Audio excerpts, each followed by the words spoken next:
we've put our trust in him and we choose to keep following him.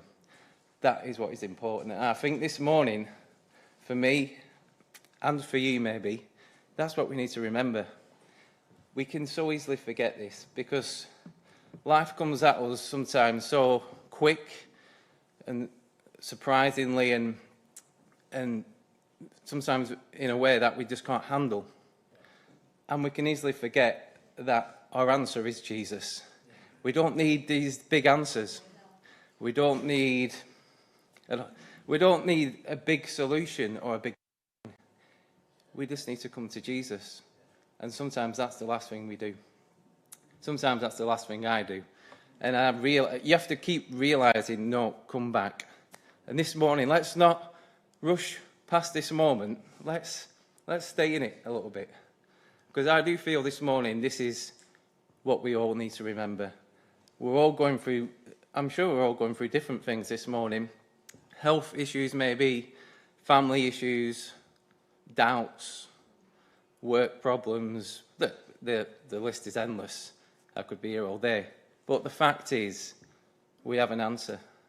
And it isn't to try and look for some massive solution. It is to come to Jesus and allow him to do what he does best. Very simple, isn't it? But quite often, we don't think of this first for some reason. And if you do, well done. You'll have to teach the ones that struggle with that. What sums my point up is Jesus dying on the cross, the two thieves either side. One recognises Jesus and says, this man has done nothing wrong. He should not be here. He does not deserve to be on this cross. And Jesus turns to him and says, he says, remember me. And Jesus says, I truly tell you this, you will be with me in paradise. Why? What did he do in his life? He was a criminal. Does a criminal get into heaven?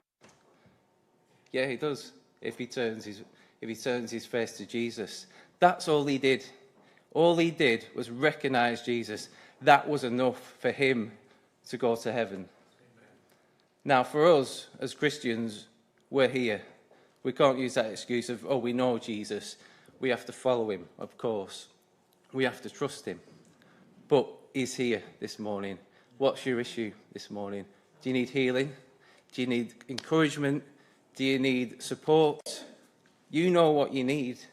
Ask him. Don't ask me, but you can ask me. But ask him first. He's got the answer. We're going to be looking at... That's nothing to do with what I'm talking about, really. We're going to be looking at this morning, the feeding of the 5,000. Now, Jesus used a lot of parables and stories, which I like. One of the stories and parables he used was the wise and foolish builder, talking about somebody who builds on strong foundations or on weak foundations.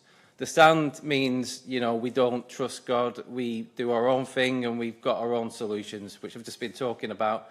As Christians, we believe our solution is Jesus. The solid foundation is putting our trust in Jesus, obedience and following. And then we've got the storm.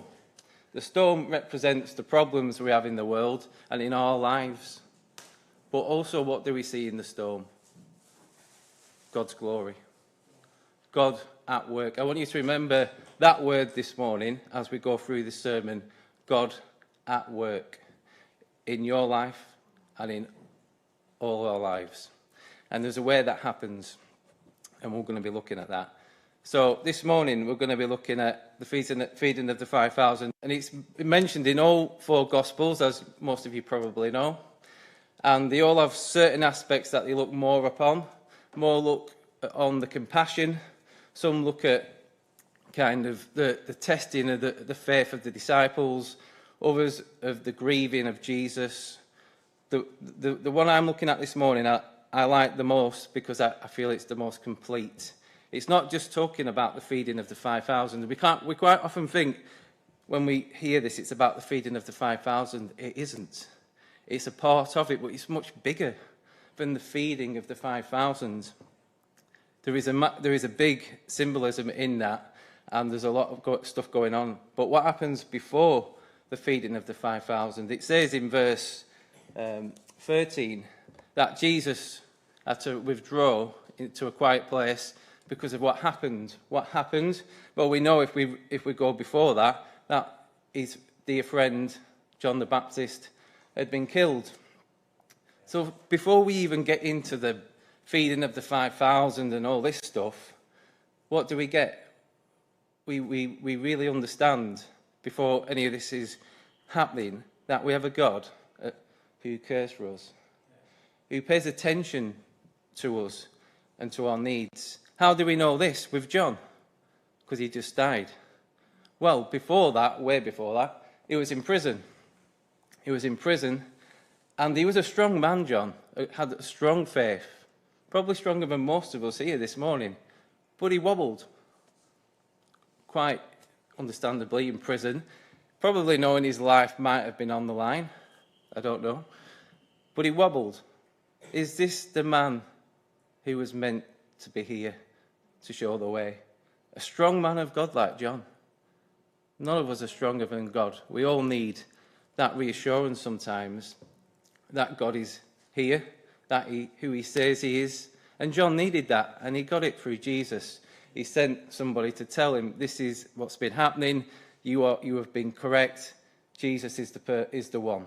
And that reassured his faith, gave him confidence, gave him courage to face what he was facing. We're not even looking at the feeding of the 5,000 yet. But what are we seeing? God's love and care for us. And we see even more when he realised John has died. He grieves for him. He grieves for us, for our circumstances, for our situations. He cares for us. He doesn't sit there in judgment. He grieves when we grieve. God created us. He didn't create us to be robots, did he? He created us with feelings. He wants us to communicate. If we feel, he'll feel it. So he grieves for us. So whatever circumstance we might find ourselves in this morning, he feels it. Jesus knows it more than anybody because he's lived it. He lived on the earth and he did all these things.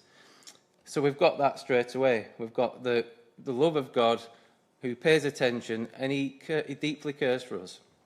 The next part we look at is Jesus' compassion. Straight after that, Jesus' compassion, which also I link to us as Christians, that we see the compassion of Jesus and we should be like him and do the same. But Jesus was in a difficult situation. He wasn't happy, was he, at that point? He was grieving. What was his first thought? Was it to carry on to grieve, or was it to help somebody? He saw the need, and although he was in a situation where he didn't feel, well, he wasn't at his best, he was grieving, his first response was, there's a need here, and it needs meeting. And that, again, shows his compassion for those that need it. They needed healing, there was sickness. And he entered into that situation. They came to him, first of all, and he entered into those situations. Now, the disciples are with him as well. So they're seeing this. They're seeing this happen, you know. They're seeing Jesus grieve for a friend. They're seeing Jesus also then step up and help people in need, even though he's struggling with grief. They're seeing this. So what we're seeing here, we're seeing Jesus is a God who loves us and responds to need. That's what we're seeing, aren't we? If we was to read this, do you think the disciples would see that as well? They don't seem to see it. Because in the next one, there's another situation. Maybe you might look at it and go, is it as big as the one I've just mentioned? Feeding of the... They could have maybe gone home and sorted themselves out. I don't know exactly. But Jesus saw a need and an opportunity. The disciples saw a problem. They've just seen Jesus grieve. They've just seen Jesus show compassion to the people who needed healing and sickness. So maybe they was concerned for Jesus. That's a possibility. And that's understandable as well. But they're still learning. And we're still learning, aren't we, sometimes? But when we really know Jesus, we know what he's about, don't we? We know that he's not going to say, go away, I'm busy, is he? I don't know if anyone here is a fan of The Hobbit. I watch it every now and again. But there was a clip in the first one where Bilbo has been asked by Gandalf. I don't usually quote films, but I think this one's quite interesting, the way it plays out. So Gandalf says to Bilbo, there's a need for some of the dwarves have lost their home, they've lost what's most precious to them. Can you help them? No. He said no, because he didn't want to be bothered with the situation and putting himself out. He had his own things to think about. But then he had somebody alongside him who would guide him a little bit, Gandalf, that is, who just shows him, you should help, you can help, and you can make a difference. And so, behind his back, he kind of invites the dwarves one at a time to come round to his house for a meeting, which he wasn't ready for. But in our life sometimes, we can't be ready always and feel good if there's a need. If you're not feeling good or you're not feeling it, but there's a need, do we leave it? If there's a need and we can meet it, then Jesus is saying, meet it. Help. Do something. Do what you can. He's not expecting us to solve everything, but he's saying, do what you can. Be a part of the situation and show compassion. And the more we follow Jesus, the more we have that compassion.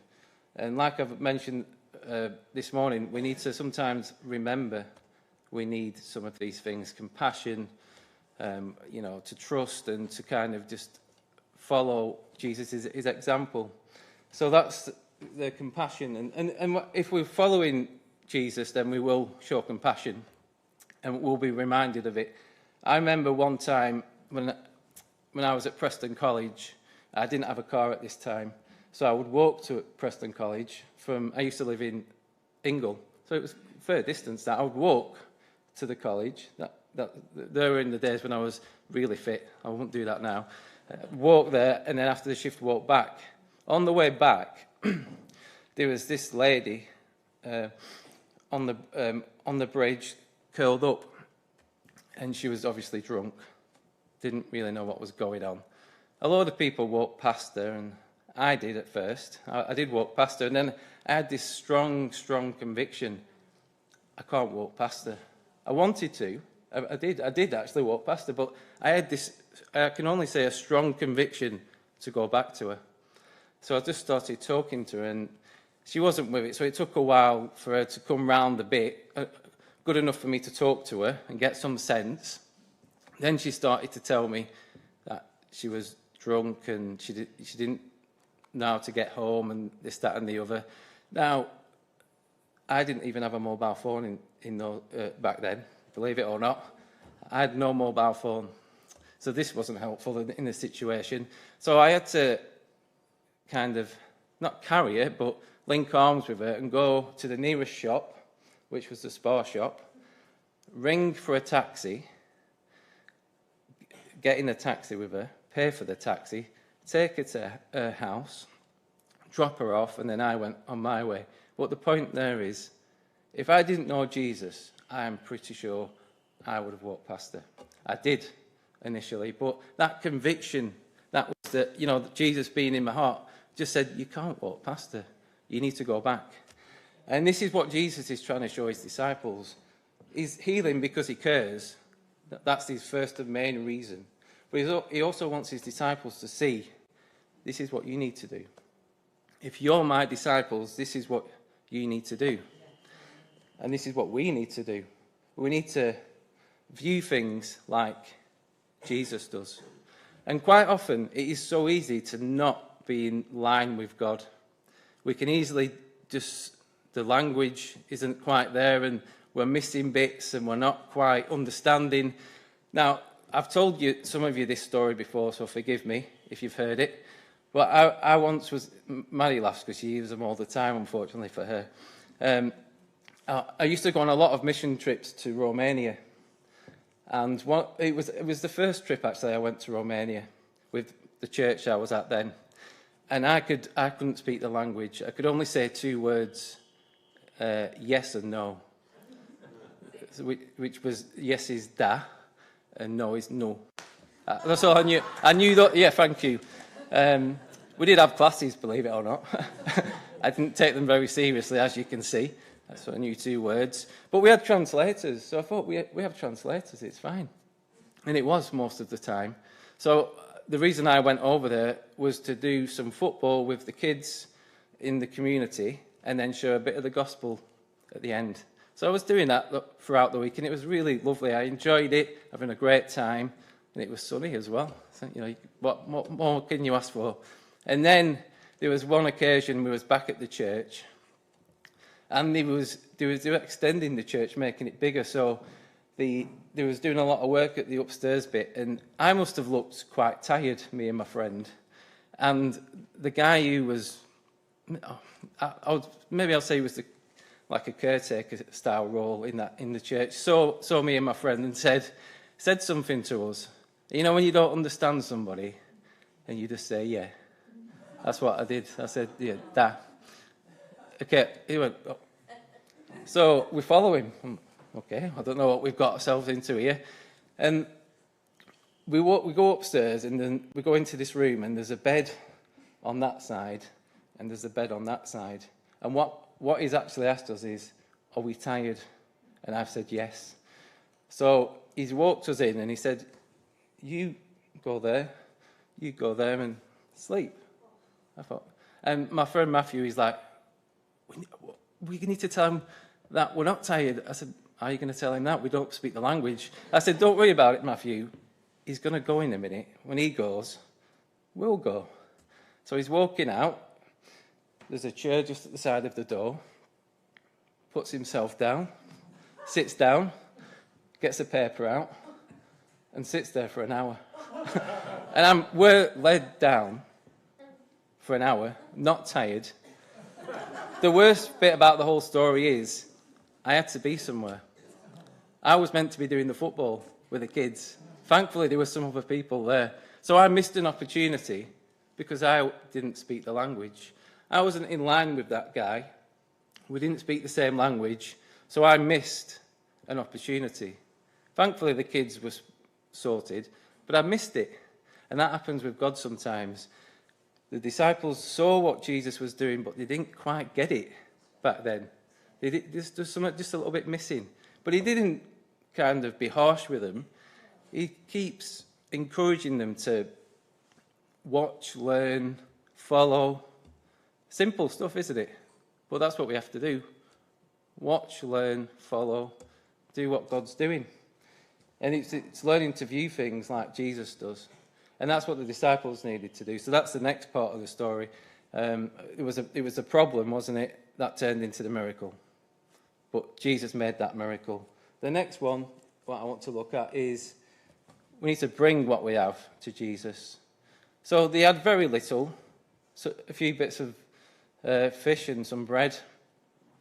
And we're assuming it's from a boy, but it might have been a young man. That doesn't really matter, does it, at the end of the day, who it was, whether it was a young man or a boy. That person brought what they had to the disciples. The disciples obviously brought it to Jesus, thinking, then, well, you can deal with it. But what was going on was Jesus wanted them to understand that they were part of that situation as well. So he didn't want them just to kind of let Jesus do everything. He wanted to partner with them, which we'll look at a little bit more about in a minute. But when they brought it to Jesus, there was a need, which was a massive need, but he fulfilled that need and in abundance. There was a lot more left. So that shows me that when we bring what we have to Jesus, not only will he meet all our needs individually, but he can meet the needs of the people around us and the community that we keep talking about. When we've had the prayer we keep talking about the community and the nation. Well, God has enough to meet those needs. Now, we can't meet the need of a nation in this church, but we can be part of it, can't we? And this is what Jesus is trying to teach his disciples. You can be part of that. Be part of Jesus' ministry, Jesus' work. And when we do that, we see God at work, don't we? So they brought the need to Jesus. They had that relationship. So first of all, they needed to bring themselves to Jesus, didn't they? So the disciples, first of all, they had to submit to him before they could even think about trusting him and learning from him. And I just remember in my life as well, when I wasn't a Christian, obviously I had no interest in following God, obviously. And it was only when my eyes were opened that I would realise there's a need for myself, but there's also a need for the world, and we're part of that. And it took me a while to actually acknowledge that I could be part of that bigger scale, but I learned it in the end. So let's be confident that we can make a difference. You know, if we don't believe, we can't be effective, can we? And that's why God wants to build our faith and our confidence, so we can be effective in our own lives and in our own walk with him, but about blessing others as well. And it is about blessing others. You know, if we're just living for ourselves, then we don't quite understand what God's message is, do we? It's all about, we're seeing what Jesus was doing just in this passage. He was helping others, even when he felt bad. And I'm not saying that if you're grieving, you should go out helping others all the time. I'm just saying there's not always a good situation. If you're waiting for the perfect situation, you're not going to help anybody, ever.